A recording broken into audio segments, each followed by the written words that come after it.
Je voulais revenir sur le rêve. Si je posais la question par rapport euh, au fait si le papa vivait encore, euh, c'était pour une raison précise, c'est que la parole de Dieu nous enseigne qu'il n'y a pas de communion entre les vivants et les morts.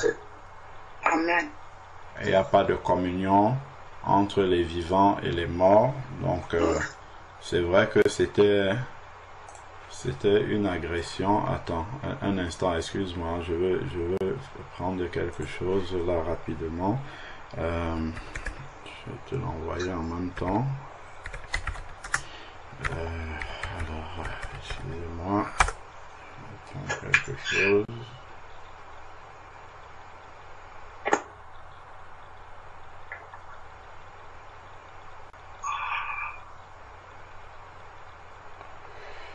Alors, attends, infection.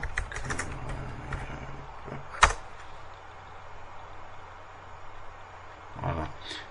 Est-ce que si je transmets quelque chose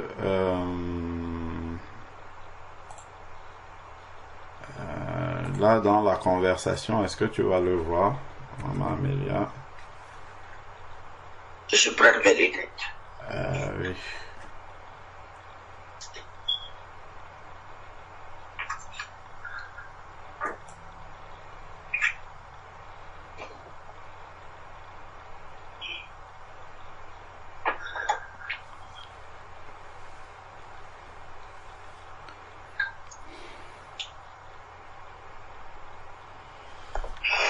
Oui, je vais essayer de voir. D'accord, ok, pas maintenant, tu pourras récupérer après, c'est un témoignage que moi-même j'ai vécu un peu de cette, en tout cas par rapport à la communion avec les morts, donc c'est une ruse que l'ennemi peut utiliser. Bon, toi, tu as eu un combat frontal où où l'image du papa en fait est venue pour pouvoir t'agresser. Donc parfois ça peut être plus subtil que ça. C'est-à-dire que quand c'est une personne qu'on a connue dans la chair qui est déjà décédée, la personne peut venir pour essayer d'établir une intimité avec toi. Revenir, quand je dis intimité, je parle plutôt d'avoir des rapports comme lorsqu'il était vivant avec toi, te demander un service, causer avec toi, des choses comme ça. Donc, en fait, c'est un esprit de mort qui essaye de s'approcher et il faut le chasser au nom de Jésus. Donc, moi, j'ai eu ça plusieurs fois lorsque je venais de perdre ma maman. Donc, parfois, dans les rêves, il y a un esprit qui venait et qui prenait le visage de ma maman. Donc, la Bible nous dit que le diable se déguise en ange de lumière. Voilà, donc le diable peut prendre le visage de qui il veut. Donc il peut prendre le visage des personnes que nous aimons et venir essayer de nous séduire dans les rêves pour essayer d'établir un contact avec nous, essayer de nous communiquer des pensées, ainsi de suite. Donc si nous ne nous attachons pas à la parole de Dieu qui nous dit qu'il n'y a pas de communion entre les vivants et les morts, nous pouvons par affection pour ces personnes-là qui sont décédées, avec qui on était bien, on peut par affection charnelle établir un contact, commencer à communier avec ces esprits-là. Pourtant, ce sont des esprits diaboliques. Dans ce témoignage-là, en fait, j'avais été prêcher un message quelque part et après la nuit, j'ai eu une attaque du diable dans le sommeil.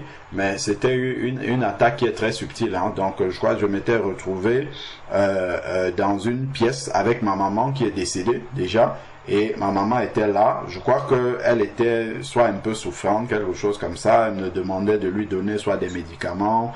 Enfin bref.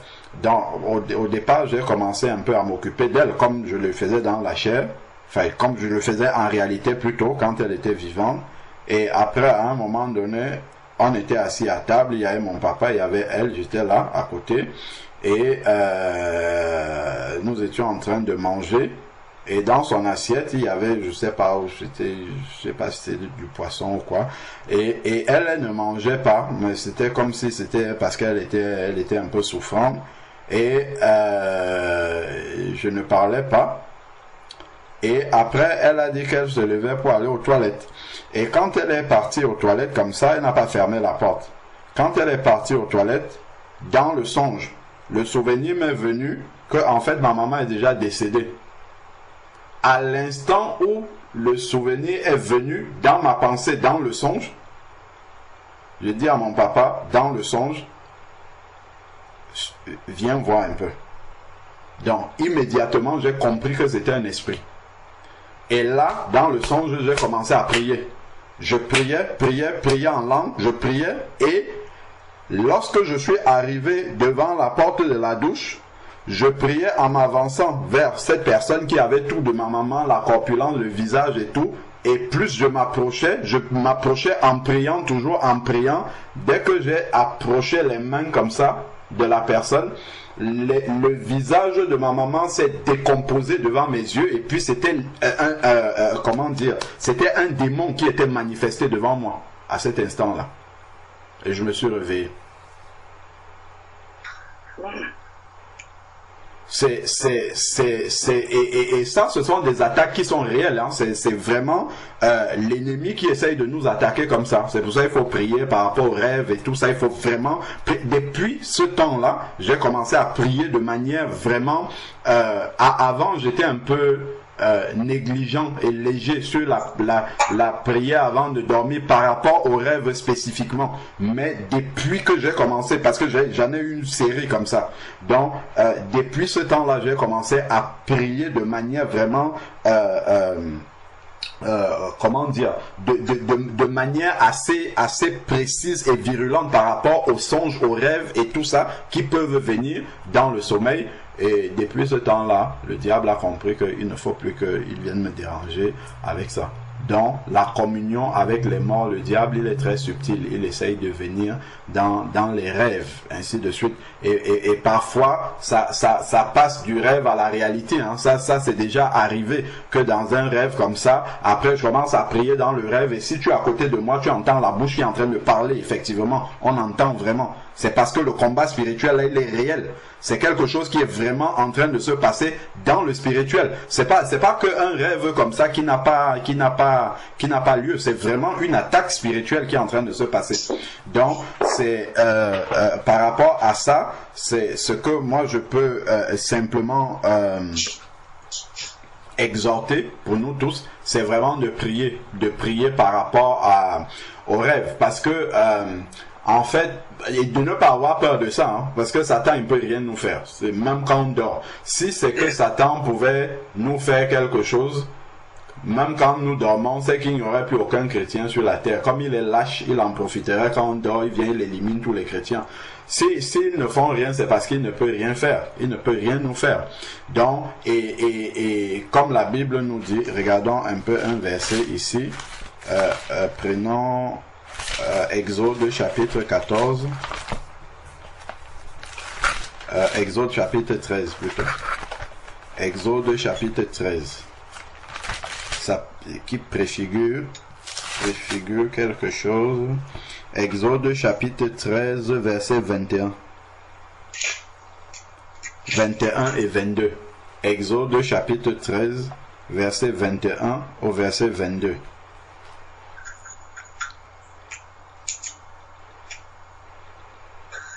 Exode 13, 21, 22. L'Éternel allait devant eux le jour dans une colonne de nuée pour les guider.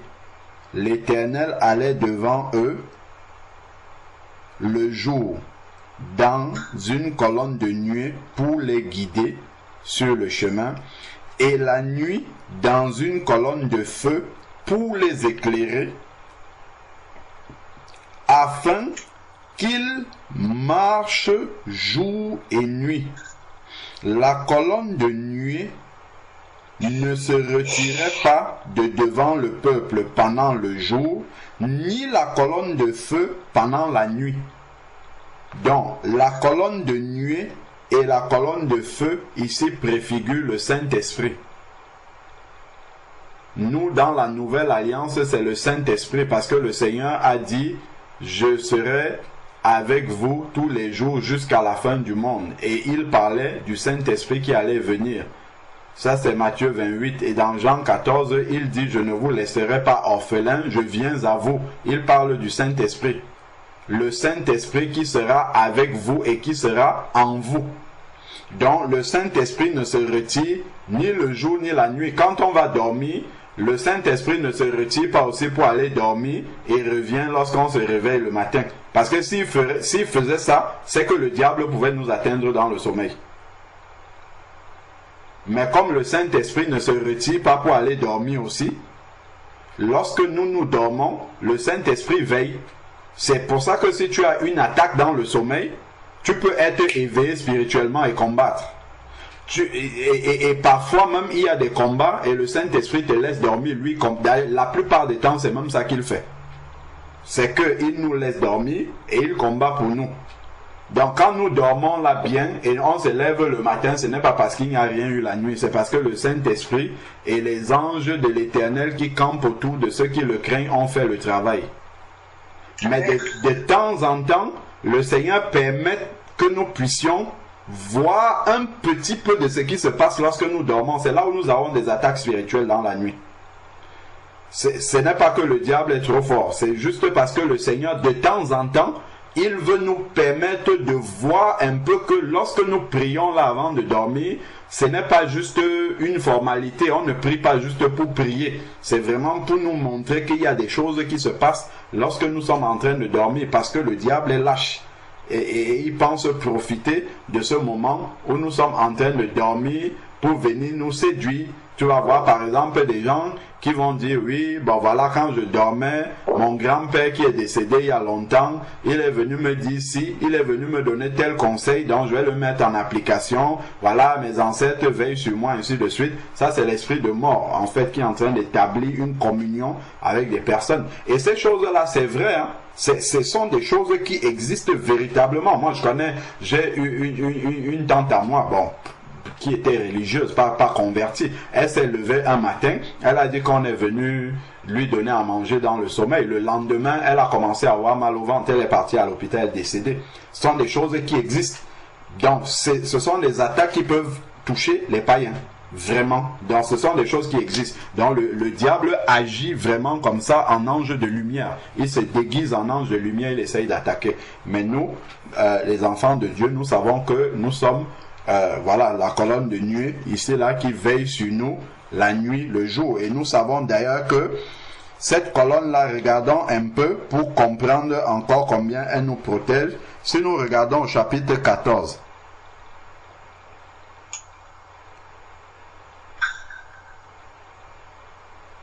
Chapitre 14, versets 19 à 20.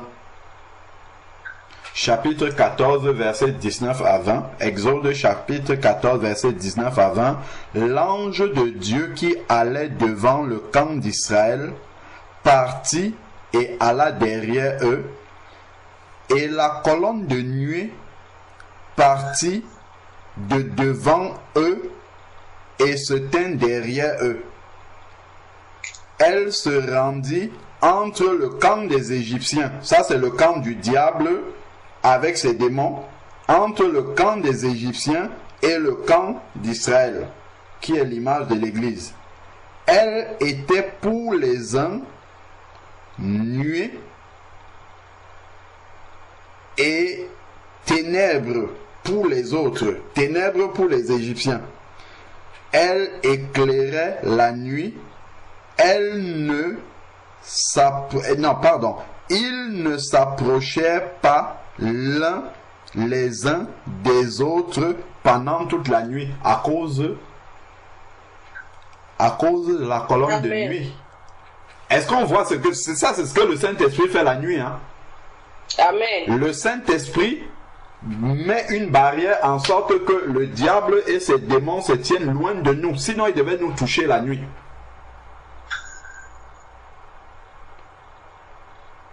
Donc, quels que soient les combats que nous pouvons voir la nuit, que cela ne nous effraie pas. Le Seigneur, il nous fait juste voir ça pour que nous réalisons l'autorité que nous avons sur le diable. Ce qui ne veut pas dire qu'il faut négliger et dire, bon, voilà, il faut prier, il faut prier, il faut prier par rapport à ça. Donc, c'était vraiment pour faire une parenthèse là-dessus. Et puis, Maman Amélia, toi-même, tu vas prier pour les rêves que tu peux faire. Donc, lorsque tu dors, il faut prier pour que le Seigneur soit au contrôle de tout ce qui peut venir en songe, en rêve, que le Saint-Esprit puisse filtrer tout cela et que vraiment rien qui ne vienne du Seigneur ne puisse interférer dans tes rêves. Il faut vraiment prier comme ça avant de dormir régulièrement. Ça, je te parle des choses que moi je négligeais avant et que j'ai commencé à mettre en pratique et j'ai vu une différence radicale. Donc, vraiment, par rapport à cela, le papa décédé, je crois que lui, il repose tranquillement là où il est et c'est le diable qui vient pour essayer de te perturber et de t'embêter. Ça fait déjà depuis 30 ans qu'il est mort. 30 ans, bon, je ne l'ai jamais revu. C'est la première fois. Ah, c'est la première fois. Donc le diable a vu qu'il va essayer le diable, il a des variantes. Hein. Il va essayer de te tester un peu de ce côté-là pour voir si tu vas tomber. Le diable, il teste, il essaye tout. Voilà, il essaye tout. Il va essayer ça aussi pour voir si tu vas tomber dedans ou si tu vas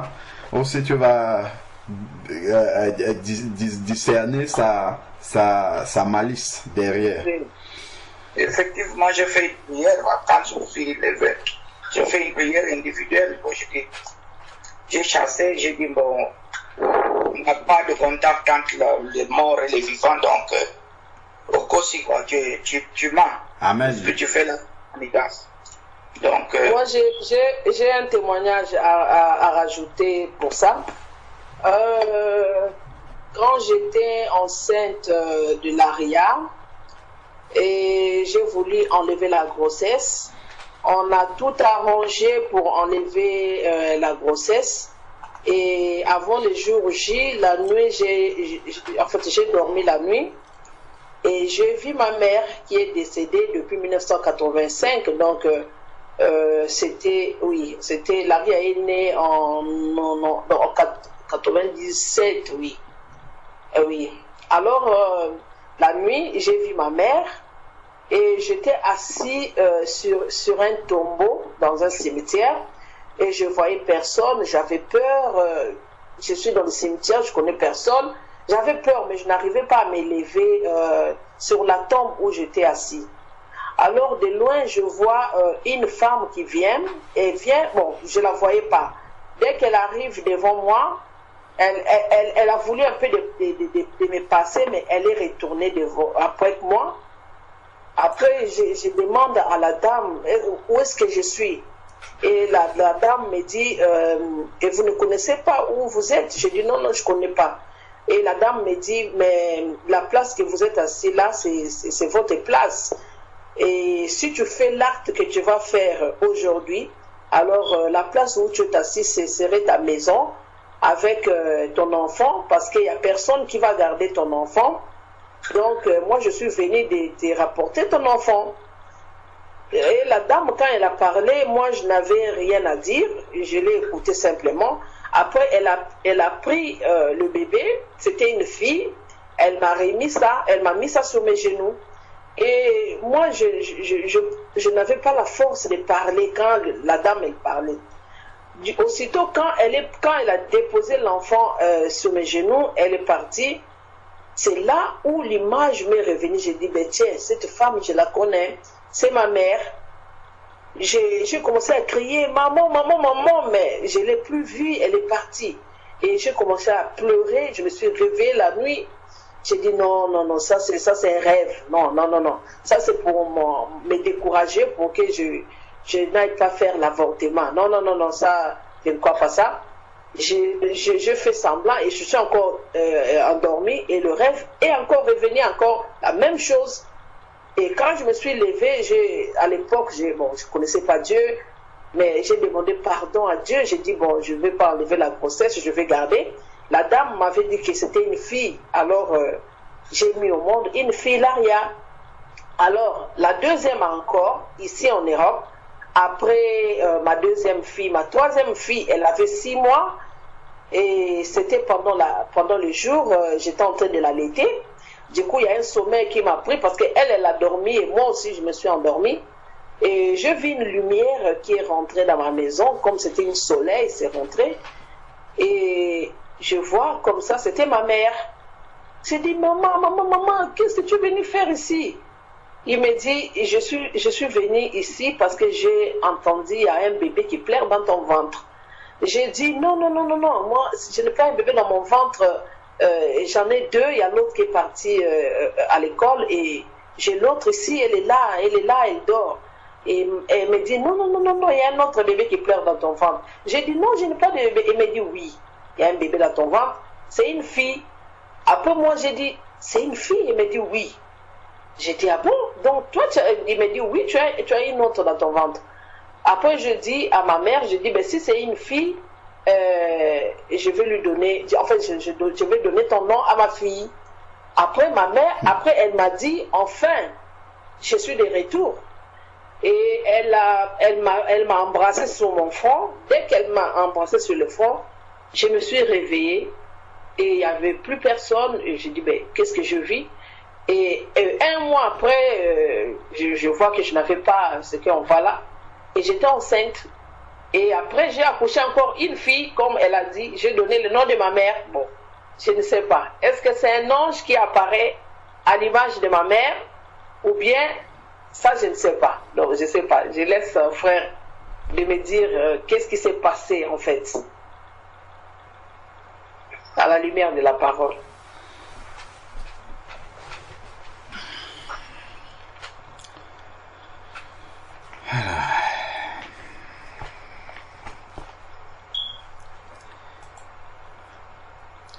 Alors, à la lumière de la parole de Dieu, est-ce qu'il y a quelqu'un qui est mort, qui est déjà revenu dans un songe à un apôtre, à un disciple, à un chrétien? Quelqu'un qui est mort? Non.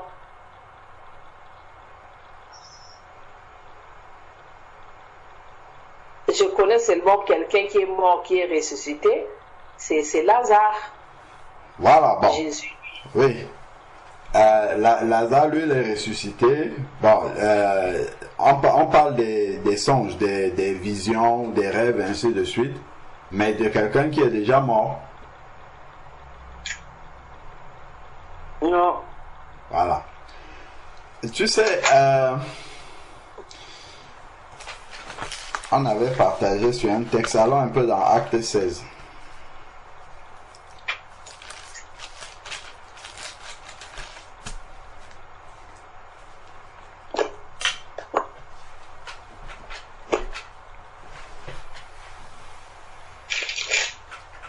Acte chapitre 16, verset 16 jusqu'à verset 18.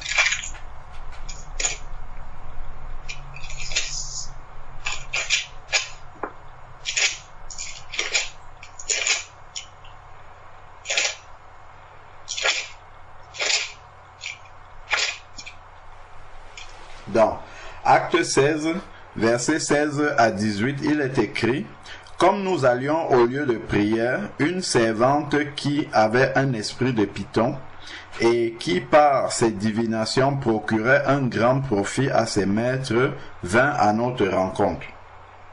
Elle se mit à nous suivre, Paul et nous, et criait: ces hommes sont les serviteurs du Dieu très haut.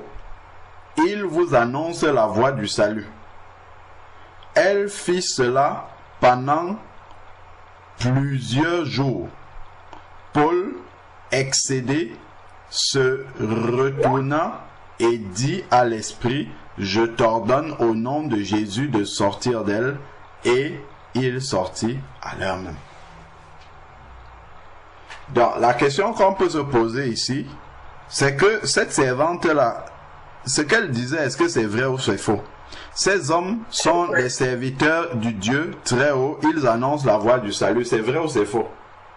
C'est vrai. Ah, mais pourquoi elle dit la vérité? Comment est-ce que les apôtres ici, qui étaient là, ont pu discerner qu'il y avait un esprit de Python derrière? Tu vois, ils ne se sont pas appuyés sur la vérité qu'elle était en train de dire. Mais c'est le discernement des esprits qui leur ont permis de savoir que ça ne vient pas de Dieu. Elle pouvait dire une fois, je prends un exemple, qui peut les avoir conduits au discernement. Après, je ne sais pas comment est-ce que ça s'est passé exactement. Ces hommes sont les serviteurs de Dieu qui annoncent la voie du salut. Elle n'a pas besoin de dire ça pendant 3 jours en marchant derrière eux. Donc seulement ça, déjà, leur a permis de discerner que si ça là, ça vient de Dieu, ça ne se manifeste pas comme ça. Donc c'est la parole de Dieu qui nous permet de trancher pour savoir si ça vient de Dieu ou pas.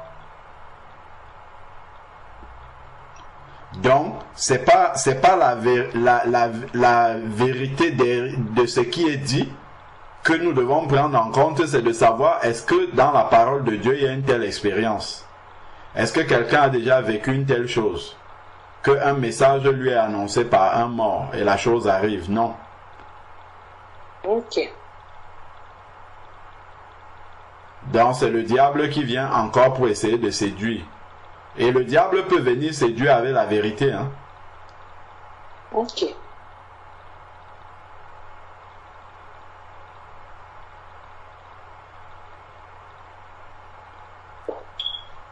Le diable peut séduire avec la vérité. Sous aucune forme, nous ne devons accepter une expérience qui n'est pas biblique, surtout la communion avec les morts.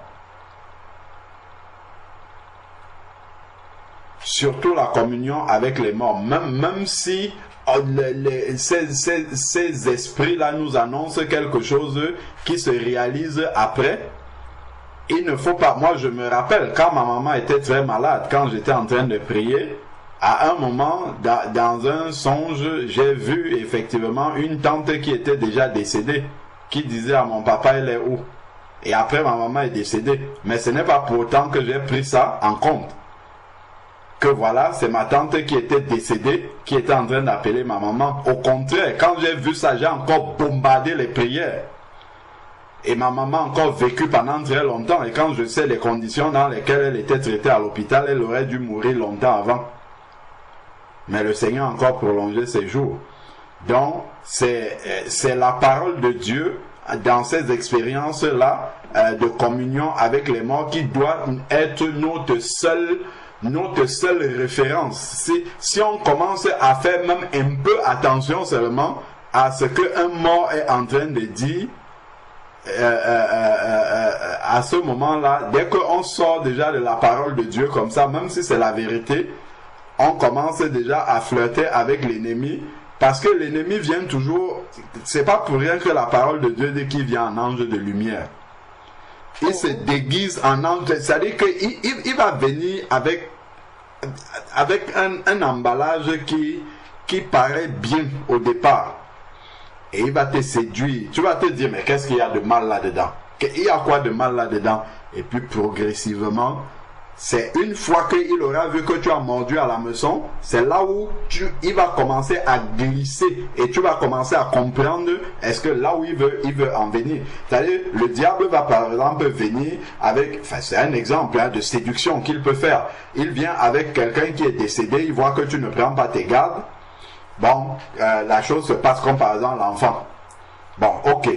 Dieu merci que tu pries et puis voilà, tu as pu prier et puis ta vie de prière fait en sorte que ces choses-là s'arrêtent. Quelqu'un qui n'est pas vigilant, qui n'a pas une vie de prière ou qui n'est peut-être même pas un enfant de Dieu, il accepte ça.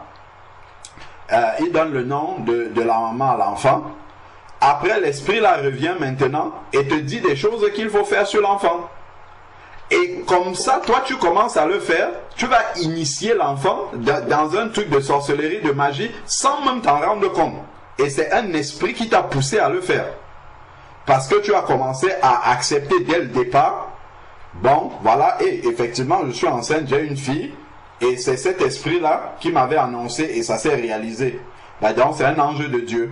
Je ne fais plus attention que, mais comment un ange de Dieu va prendre le visage d'un mort. On voit les anges de Dieu qui viennent parler, l'ange de l'Éternel, l'ange Gabriel, l'archange Michel, tout ça. Jamais on ne nous dit qu'ils ont pris un visage de quelqu'un qui est décédé déjà. On a vu simplement une chiromancienne, dont l'Éternel dit dans Lévitique qu'on ne retrouve pas quelqu'un qui invoque les morts. On a vu une chiromancienne que Saül est allé consulter pour faire revenir Samuel, entre guillemets. Et c'est un démon qui est remonté avec l'apparence de Samuel et qui a parlé, qui a dit des choses sensées, hein, des choses qui semblaient être la vérité. Mais ce n'est que la parole de Dieu qui nous montre que ça ne pouvait pas être Samuel. La preuve, c'est que Saül, quand il est mort, la parole de Dieu nous dit que c'est une des raisons pour lesquelles Dieu l'a frappé. Parce qu'il a consulté les morts. Effectivement, ça ne peut pas être la personne qui est décédée. Comme le frère nous dit là, il est réservé aux hommes de mourir une fois, après quoi vient le jugement. Et la parole de Dieu nous dit dans l'histoire du riche et de Lazare qu'il y a un fossé. Il y a un fossé entre là où ceux qui sont sauvés sont et là où ceux qui ne sont pas sauvés sont. Et Abraham n'a pas renvoyé Lazare auprès des frères du riche. Ne serait-ce que même en songe. S'il ne l'a pas renvoyé physiquement, il ne l'a pas renvoyé en songe non plus. Donc il n'y a vraiment pas de communion entre les deux. Ça, dès qu'il y a l'image d'un mort, de quelqu'un qui est décédé, il faut savoir, ça c'est clair par rapport à la parole, il faut savoir que ça là, ça ne peut être qu'une manifestation de l'ennemi, ça. Parce que c'est lui qui se déguise en ange de lumière pour essayer de séduire. Parce qu'il vient toujours avec une apparence d'amitié, mais ce qu'il va ramener derrière, lui seul sait. Toujours. Donc voilà un peu ce que je pourrais dire par rapport à ça et ce que dit la parole de Dieu. Amen. Amen. Mm-hmm. Amen. Amen. Amen. Si je peux juste ajouter 2 versets. Ecclésiaste chapitre 9.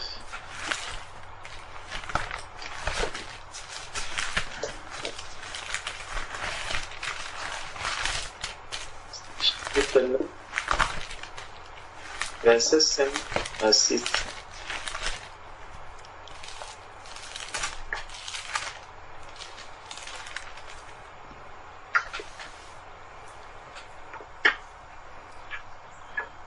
Nous prenons... Bon, verset 5 à 6. Les vivants, en effet, savent qu'ils mourront. Donc, lorsque nous sommes sur la terre, nous savons que nous mourrons. Mais les morts ne savent rien. Et il n'y a pour eux plus de salaire, puisque leur mémoire est oubliée. Ok. Et leur amour, et leur haine, et leur envie ont déjà péri.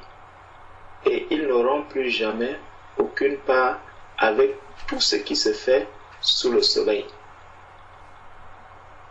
Donc tout ce qui se fait sous le soleil, les morts ne peuvent plus venir agir. Même si les riches hommes essaient encore de dire que voilà, j'ai mes frères là-bas, j'ai ceci, j'ai cela. Pour lui, et Abraham lui a dit qu'ils ont les prophètes. Donc, s'il faut écouter, c'est eux qu'ils doivent écouter. Quelqu'un qui est ici avec nous de l'autre côté, quelqu'un qui est passé de l'autre côté, ne peut plus avoir un quelconque impact sur ceux qui sont sur la terre. Donc, si nous avons à écouter, si nous avons à faire un travail, les vivants vont régler leurs problèmes entre les vivants et les morts vraiment ont déjà chacun sa place à lui. C'est pour ça que quelqu'un ne peut pas se convertir après sa mort. Après la mort, c'est terminé. Si on a à se convertir, c'est en ce moment où nous sommes encore sur la terre. Après la mort, chacun prend le chemin qui est le sien. Il va vers celui qu'il a servi. Celui qui a servi Satan va rejoindre Satan. Celui qui a reconnu Jésus-Christ comme Seigneur et Sauveur va retrouver son maître. Dont les morts ne peuvent plus faire quoi que ce soit sur nous. Et ça, c'est important de le savoir, parce que si tu sais que les morts ne peuvent rien faire à ceux qui sont vivants, tu passeras même devant un cimetière tranquillement. Tu n'auras pas peur d'habiter même à côté d'un cimetière. Quand tu connais la parole de Dieu. Mais si nous avons peur d'habiter à côté des cimetières, c'est justement parce que cette parole-ci, nous ne croyons pas à cette parole. On voit des personnes, quand on dit à quelqu'un traverse un cimetière la nuit, la personne dit quoi? Les fantômes? Quel fantôme tu vas? Oh, la parole de Dieu est claire. C'est que quelqu'un ne peut plus sortir de l'autre côté là-bas. Et si tu vois quelqu'un venir te menacer dans un cimetière, je t'assure, s'il a un habit blanc, attrape l'habit blanc. Tu vas voir peut-être ton voisin sortir de cet habit blanc. Tu vas le voir sortir de là. Amen. On ne peut pas être un fantôme. Tu l'attrapes bien, tu dis ici, toi et moi. Il va bouger. À un moment, tu vas entendre. Hé Georges, laisse-moi. C'est qui ça? C'est tonton Jean-Pierre. Qu'est-ce que tu fais ici, tonton? Il te dit que laisse seulement. Ne dis à personne. Et tu commences à comprendre donc que le fantôme qui est là, en fait, c'est tonton Jean-Pierre. Donc, même si quelqu'un vient te dire, oh, il y a un fantôme qui nous poursuit là-bas, un jour tu iras dire, tonton Jean-Pierre, ne pars plus là où tu vas là, parce que les gens commencent déjà à le connaître. Donc, c'est ça. N'ayons pas peur de ces milieux. Les païens qui ne connaissent pas la parole de Dieu, et ils peuvent avoir peur. Nous, n'ayons pas peur. Les morts sont partis. Ils ne peuvent plus venir agir dans le monde où nous sommes ici. Amen. Amen. Amen. Ça me rappelle quand j'étais allé dernièrement, en tout cas la dernière fois que j'étais allé au pays, parce qu'on nous avait tellement raconté des histoires de fantômes quand j'étais plus jeune, quand je ne connaissais pas la vérité d'ailleurs, et quand j'étais jeune. Et au village, quoi, on disait que non, la nuit, il y a les fantômes, il y a ceci et tout. Et donc, quand j'étais allé au deuil de ma maman, des fois, je traversais des tombes comme ça, et je me disais, oui, moi, j'ai envie de les voir. Venez maintenant que je connais la vérité, sortez même, je veux vous voir. Là, on va s'affronter, et là, on verra vraiment si vous existez. Même quand je conduisais la voiture de nuit et tout, je me disais, mais où sont même ces fantômes dont on nous a tellement parlé quand on était jeunes là, qu'ils sortent maintenant, qu'on voit alors maintenant, mais ce sont des histoires. Et d'ailleurs, même si le diable veut se déguiser comme ça, s'il vient se pointer devant un enfant de Dieu, il va voir ce qui va lui arriver. Bien sûr, si l'enfant de Dieu est sûr, parce que si l'enfant de Dieu n'a pas la foi, il sera le premier à prendre la courbe des tempêtes et fuir. Pourtant, lorsque nous regardons dans Matthieu 8, nous voyons que quand Jésus est arrivé chez les Gadaréniens, ce sont les démoniaques qui étaient dans le cimetière qui sont venus se prosterner devant lui. Et c'est ce même Jésus qui habite en nous. Donc même si ces fantômes-là existaient, quand tu arrives et que tu es un enfant de Dieu, ils doivent savoir qui tu es. Donc, ils vont tout faire pour se cacher et ne même pas venir dans ta présence. Parce que si tu es là où ils sont, là, ça va chauffer pour eux. De la même manière que les deux démoniaques qui étaient dans les sépulcres là-bas chez les Gadaréniens. Ça, c'est vraiment la conviction qu'un enfant de Dieu doit avoir par rapport à ces choses-là. Dans nos familles, quand on sait qu'il y a toujours toutes ces choses-là dans nos familles, mais si il nous arrive d'être là, au milieu de nos familles, il faut vraiment prendre position par rapport à ces choses-là et dire aux gens que si vous avez peur, vous avez intérêt à vous convertir. Lorsque vous serez convertis, ces choses-là, c'est terminé. Ça ne peut plus agir sur vous. Non, vraiment, que le Seigneur puisse nous permettre vraiment d'avoir cette assurance-là en Christ, tel qu'il a dit dans Colossiens 1, 13, qu'il nous a délivrés de la puissance des ténèbres et nous a transportés dans le royaume du Fils de son amour. Et dans le royaume du Fils de son amour, le diable, il n'a pas accès à ce lieu-là. Donc le diable ne peut pas nous atteindre là où nous sommes. Amen. Amen. Amen. C'est nous qui devons éclairer les païens là-dessus. Hein. C'est vraiment important de connaître ces choses-là. Parce que les païens ont beaucoup de suppositions, beaucoup... Je me rappelle encore justement quand on était au village à cette époque-là, enfin le tout dernièrement là, mais mon petit frère Yannick, il nous racontait une histoire qui s'est passée au village là-bas. Apparemment, il y a un monsieur qu'est-ce qu'il faisait? Il allait dans les concessions. C'est par rapport à ce que le frère Georges disait tout à l'heure, par rapport au tonton, je sais pas comment tu appelais le tonton là. Et donc, il y a un monsieur qui faisait des choses comme ça au village. Qu'est-ce qu'il faisait? Il allait dans les cérémonies de deuil et il regardait un peu l'habillement des morts et tout. Si c'était des belles tenues, il revenait après. Et puis il ouvrait, quand la tombe est encore fraîche là, il ouvrait, il récupérait les vêtements. Et il récupérait le cercueil aussi. C'est vraiment quelqu'un qui le faisait. Et donc, bon, il le faisait vraiment sur le village, hein, avec les moyens du bord. Donc il portait le cercueil sur sa tête. Et un jour, il y a une patrouille de gendarmes qui le surprennent la nuit. Il était habillé comme le frère est en train de dire là. Donc il prenait toujours soin de s'habiller vraiment comme on habille les morts pour faire peur.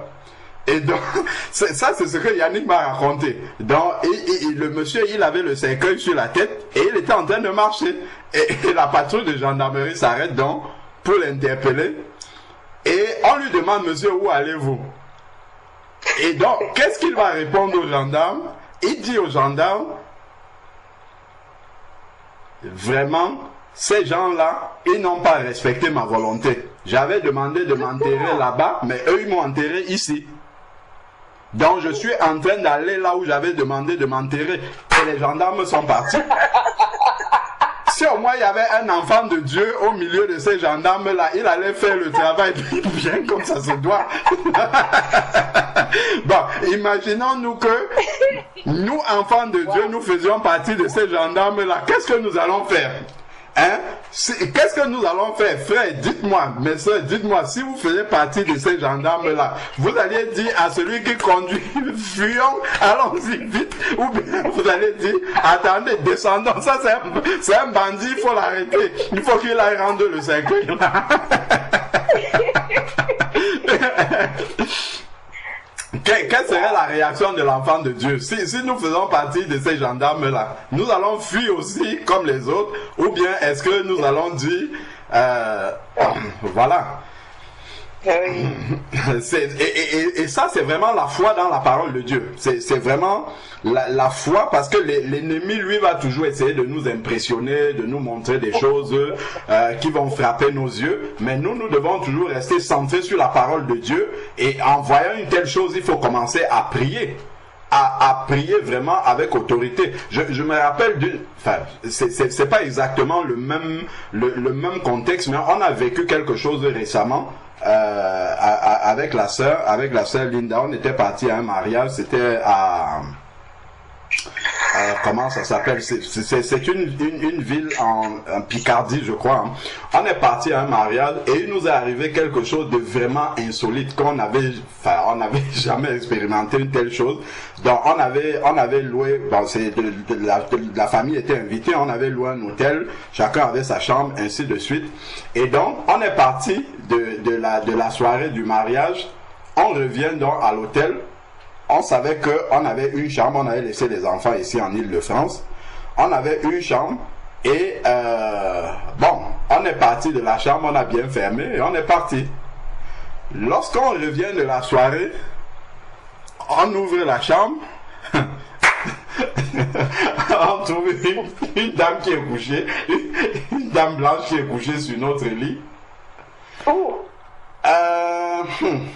Donc, en fait, je me demandais comment est-ce que c'est possible dans un hôtel.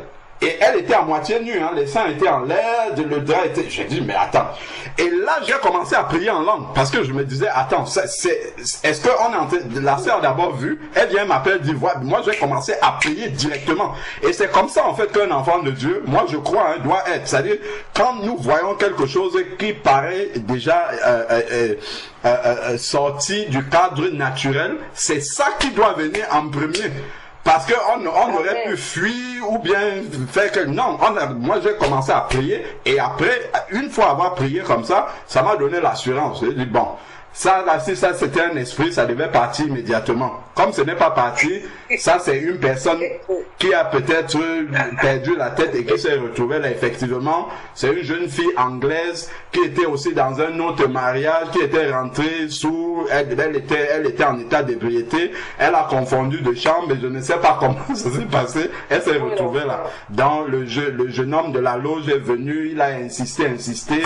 Elle a eu du mal à se lever. Il a fallu que ce soit ses copines qui viennent la chercher. Bref. Donc, en fait, je crois qu'un enfant de Dieu, ça doit être ça. Si on voit quelque chose de surnaturel, enfin, de pas normal, d'anormal, voilà, il faut directement entrer dans la prière plutôt que d'essayer d'analyser avec notre intelligence. Sinon, on va se retrouver à fuir comme les païens devant certaines situations.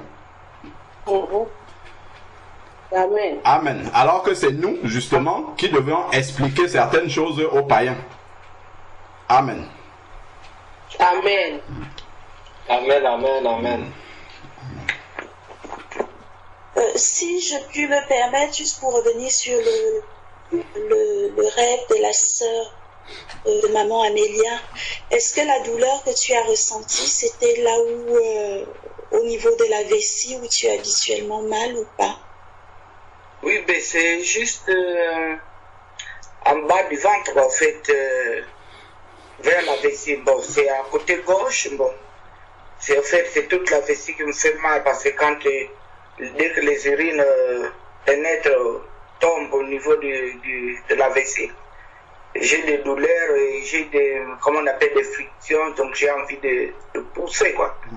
Et je pense que là où le menteur m'a mis le couteau, c'est à côté gauche, en bas du ventre. Donc c'est à peu près le même endroit. D'accord. Parce que est-ce qu'il y a eu je sais pas, est-ce que tu faisais des prières particulières pour, du moins des prières particulières, mais est-ce que tu priais beaucoup plus intensément pour cette maladie-là depuis quelque temps ou pas? Bon, non, en fait, moi, j'ai prié, bon, c'est une maladie qui date depuis 35 ans. Je suis ma fille à 35 ans. C'est après l'accouchement que j'ai eu ça. Donc, j'ai beaucoup prié là-dessus. Bon, après un certain temps, bon, je me suis dit, bon, je laisse la volonté de Dieu se faire, hein, que sa volonté soit faite. D'accord. Donc, voilà.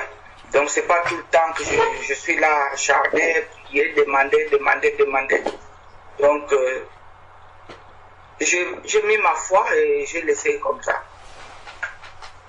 D'accord. Parce que notre temps n'est pas le nôtre. Moi, je dis c'est 35 ans. Mais devant Dieu, c'est pas 35 ans. Donc, vous voyez. Parce que je pensais, du moins, je me disais que ça pouvait aussi être comment dire, une révélation de Dieu si tu t'étais mise à prier pour te montrer l'incidence que l'ennemi, voilà, qui avait sur ta maladie, pour ne pas te lâcher, pour te montrer qu'il s'opposait à l'autorité que tu prenais sur lui pour le chasser. Je pensais que ça pouvait être ça aussi. Et voilà, Amen. Amen. Moi, j'ai un témoignage. Aujourd'hui, vers 5 heures, hier, vers 5 heures, en fait, je n'avais pas sommeil. Après, je suis dormie. Et quand j'ai dormi, on était avec Thierry dans la maison. Mais notre maison n'était pas bien. C'était en bon état. Du coup, ce n'était plus en bon état. Comme s'il y avait des thermiques dans le mur. Et donc, la maison n'était plus propre, jolie. Alors, notre fenêtre aussi était trouée. Et Thierry qui disait, mais comment on va faire? La maison était belle. Mais non, là, moi, j'ai dit non, laisse ça. C'est pas la peine. Pendant l'été, on va chercher l'argent. Quelqu'un va venir réparer ça. Après, on a pris route avec Thierry. C'est Thierry qui conduisait. On partait. Mais il roulait dans une vitesse qui était anormale. Vraiment, moi je dis, mais pourquoi tu roules vite comme ça? C'est pas bon. Mais lui, il roulait. On arrive dans un rond-point, au lieu de ralentir, il n'a pas ralenti. Moi je dis, mais comment tu peux prendre le rond-point avec une vitesse intense comme ça là? Après lui, il me dit, non, moi je suis un chauffeur, hein, je suis un ancien chauffeur. Donc, il n'a même pas fini de parler. On a fait l'accident et la voiture, comme on dit tonneau, la voiture a tourné. Donc, quand la voiture a tourné, on s'est retrouvé la tête en bas et le pied en haut. Donc, et moi j'étais là, j'ai dit, mais donc c'était trop tard le temps de réagir. Donc, je n'avais plus rien à faire si ce n'était pas la prière. Et quand on venait, je ne voyais même pas la voiture, il n'y avait personne qui peut venir nous secourir.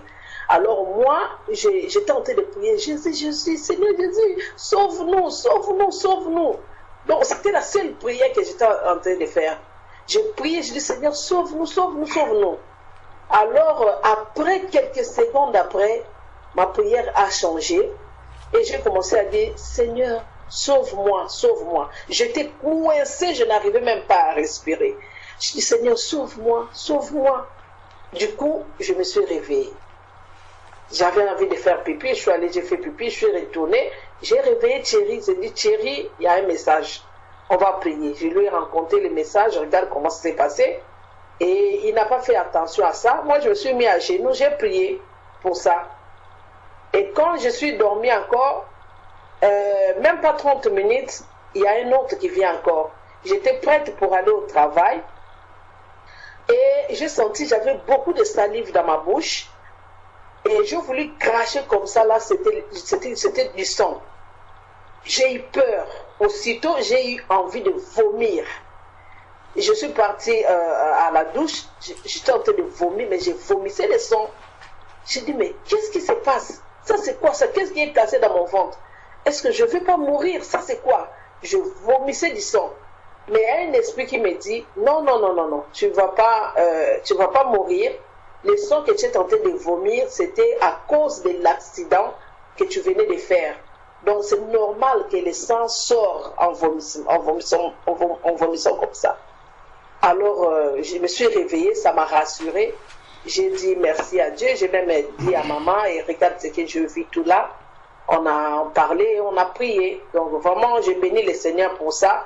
Vraiment, la place où j'ai béni vraiment le Seigneur et que dans les sommeils, dans les problèmes d'accident, on arrive quand même à reconnaître que c'est Jésus qui sauve.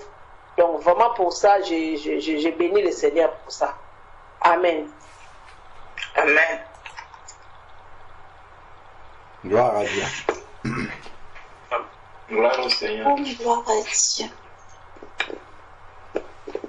Gloire à Dieu. Donc, quelqu'un va prier pour le problème que maman Amélia a soulevé, infection urinaire chronique.